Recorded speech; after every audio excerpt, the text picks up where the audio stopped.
Tous les deux hors du top 10 avant le début de la rencontre, le derby bruxellois entre le Daring et le Racing pouvait être l'occasion pour les deux équipes de se relancer dans ce début de championnat difficile. Et il n'y a pas eu de round d'observation, le Daring prenant directement les commandes dans cette partie suite à cette belle déviation.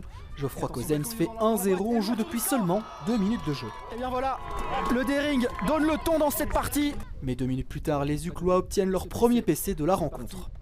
Et on le disait Hart, et le voilà. Le défenseur fait donc un partout, le tout dans les 5 premières minutes. Le Racing rentre alors progressivement dans la rencontre et se montre une nouvelle fois dangereux sur ce centre-tir. Ouf, quelle occasion! Avant de finir logiquement par trouver à nouveau le chemin des filets, la frappe de Hotley est déviée par Luca Cioni qui donne l'avance pour la première fois aux joueurs de Craig Fulton. Superbe frappe! Le Daring a beaucoup de difficultés à ressortir la balle proprement, les seules occasions pour le club molenbeekois sont sur phase arrêtée. Et ça passe à côté. On sent alors le match basculer progressivement en faveur du Racing qui se crée les plus grosses occasions. Or l'heure passe même tout près de faire le break sur PC.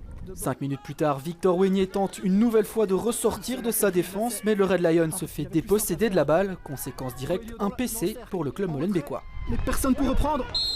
Et dans ces cas-là, on sait tous ce qu'il va se passer.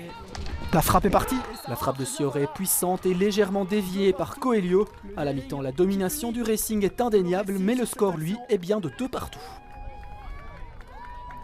En deuxième période, le rythme retombe et les deux équipes jouent de manière plus réservée. Lambeau alerte toutefois Feldheim qui réalise un très bel arrêt. Mais un match nul n'arrange personne. Le Racing accentue donc la pression dans les dernières minutes. Et les Uclois finissent par être récompensés par ce but signé Oscar Berton. Le but! Superbe frappe!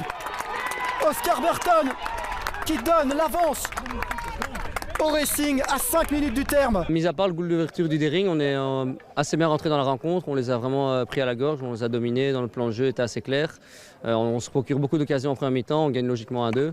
Puis ils reviennent au score de 2 et là je pense qu'on a quand même un peu douté, on osait un peu moins jouer vers l'avant, on a joué un peu plus difficile et c'est ce que le Daring attendait. Après, quand je regarde le match, je pense que le Daring n'a pas un shot cadré, mis à part ses 2 goals. Notre gardien n'a pas touché la balle et leur gardien fait quand même un bon match, donc la victoire est méritée, mais elle fut dure. Le coup de sifflet final fait retomber la pression sur les joueurs du Racing qui enregistrent une 2e victoire en championnat et qui permet surtout à tout un groupe de repartir dans une spirale positive.